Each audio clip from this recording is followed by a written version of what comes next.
Well, I know they've been setting up for it and infiltrating. I know they infiltrated these militias and set them up to create the illusion that there's about to be all this domestic terror. And I believe they're getting ready to stage terror attacks, Governor, to blame it on the American people, to use Northcom against the American people. So that what, they can empower themselves into a martial law type situation? I know they've been making preparations for 2 decades in earnest, starting with Oliver North, and I know I've never seen such a build-up towards it. Okay. Well, it's something we all got to be aware of, without a doubt. But, there's still us, all the masses out there, and we're still very powerful. The only thing is we have to learn to use our power. Well, you've got a powerful voice as a political icon, an independent, a former governor. What would you say to the American people if we see some terror attacks, they're blamed on the American people, and they start trying to use these different enemy combatant acts, belligerent acts, to start grabbing U.S. citizens? Well, I think the first thing we need to do is this. I think we need to put huge pressure on the Obama administration to rescind the Patriot Act. Yes. I think that would be the great starting point for people to start marching and demanding that the Patriot Act be abolished. Because the Patriot Act is the thing that's taking away our freedoms. It's taking away habeas corpus, where they can arrest you, simply say you committed a terrorist act. You can't get a lawyer. They can hold you without a trial. And people in this country better wake up, because what they're doing to them guys at Guantanamo, down at Gitmo, they could do to you. Well, that's what the belligerent act states that John McCain's introduced and Lindsey Graham's supporting. It says for any intelligence reason or any direction of the president, citizens can be grabbed and given enhanced interrogation and never be seen again. I'm not kidding. I even had Judge Napolitano. McCain? Absolutely. John McCain is supporting something like that? Guys, print the belligerent act. I want to read Governor Ventura the actual passage. Yes, sir, and I had Judge Napolitano on, who's a former federal judge. Sure. And he pointed out, it says that the fact that you've been grabbed is a secret unless the House and Senate Intelligence Committee vote to allow it to be known you've even been grabbed. Really? Well, then let me say this on your show, Alex. I will never disappear by my own choice. Good point. So I've said it now on your show, so everybody knows that if Jesse Ventura suddenly disappears, they'll know that I wouldn't do that, other than to go surfing in Mexico, and you know that I'll come back every spring. Well, I tell you, that brings me to the next question. I mean, as things heat up, as you become even more prominent, if that's possible, but you certainly are, and as people's respect for you goes even higher, we need to take good care of you. So watch out, there aren't some frogmen out there when you're surfing that try to make you disappear. Be careful. I hope you're strapping a sidearm or at least a spear gun when you're out there. Nah, I've always been a pretty good swimmer, Alex, and I can take care of myself in the water. And I truly don't believe any of my SEAL teammates would do that to me. No, I don't think they wouldn't either. I really don't believe that would happen. And so maybe I'm wrong, but I don't think so. And no, it's just a case again where we've got to keep talking. When that lady that sent you that thing, I have sympathy for her son who's over there fighting, because it's our fault. People need to understand this also. We can end all these wars by bringing the draft back. And I used to be on the abolish the draft movement after Vietnam. But now I realize that the professional military is a mistake. Because the problem is this: when you get a professional military like we have, we, the public, are then not vigilant. We need to be vigilant to never send those young men and women into harm's way unless it is absolutely essential. Well, now we've got a mercenary army. I think we should ban that first. And then I agree totally. You got to get rid of these mercenaries. You got to get rid of Blackwater. You got to get rid of all of them groups because there's actually more mercenaries in Iraq today than there are soldiers. Well, I've talked to Anthony Schaefer, Special Forces Colonel Commander, and he talked about how the CIA wouldn't let him kill bin Laden 2 weeks before 9/11.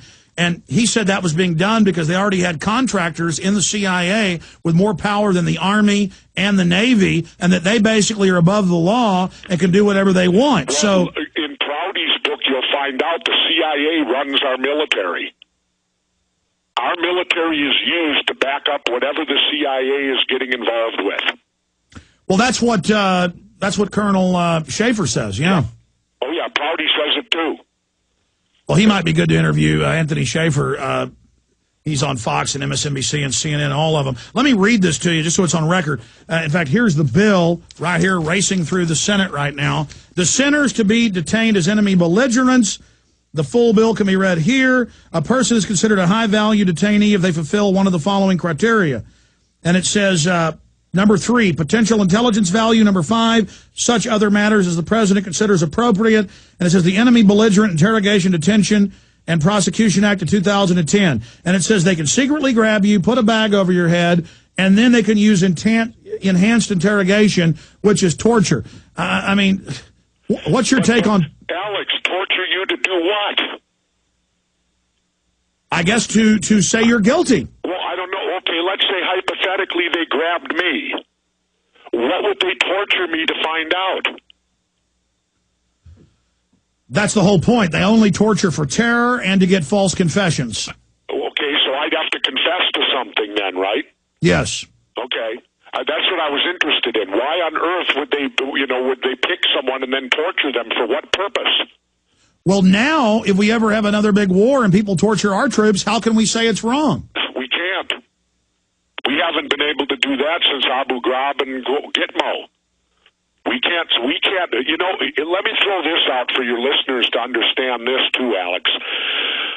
We, the United States, and let me reiterate, my father's a World War II vet, my mother's a World War II vet, my brother and I are both Vietnam vets.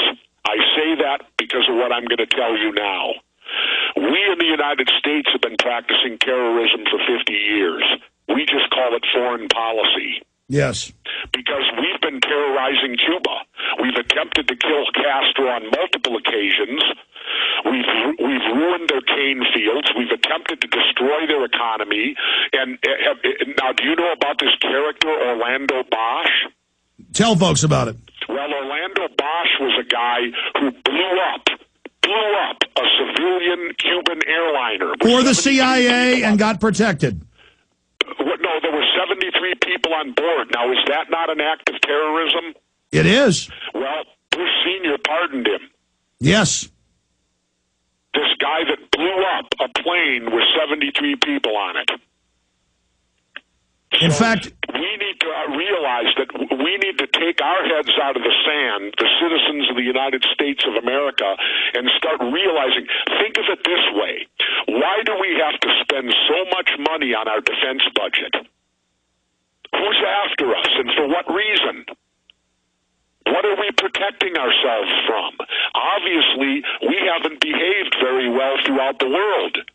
Because clearly, if we're in such danger that literally half of our money and our taxes have to go to defense spending, what does that tell you? Well, I wanted to add that individual you mentioned we cover in Terror Storm, it's declassified that he blew up a plane full of the Olympic team for the Cubans. Yeah. So again... And then there really isn't many people attacking us, so the military-industrial complex goes out and finances terror groups or stages attacks as the pretext to ratchet up the naked body scanners and the face scanners and the control. Yeah, you may well be right on that. Because, again, we've been practicing terrorism for 50 years. We just call it foreign policy. Look at all the people we've tried to assassinate down in Central America. That's not terrorism. When you go in and attempt, just because a country has a different form of government than you have, what gives us the right to go into that country and attempt to assassinate their leader? Well, if they tried it here, they'd be called terrorists. I'm skipping this network break. We got about 9 minutes left with Jesse Ventura. This is a network break. We're skipping it, not station break. Just word to everybody out there who's just joined us, Infowars.com, PrisonPlanet.tv. I want to encourage all the listeners to not procrastinate and get Jesse Ventura's American Conspiracies at Infowars.com. You can get the book, $5 off the book in hardcover, and then get the film of your choice with the book when you get it. That's how much I want you to read it, Infowars.com. Governor, we've only got about 10 minutes left with you, or 9 minutes left, and there's so many other things I wanted to talk about with you. Shifting gears into something just as serious, because you are informing millions of people every week. Your television show, when is it going to be back on the airwaves? Can you give us any view into what some of the episodes may be about?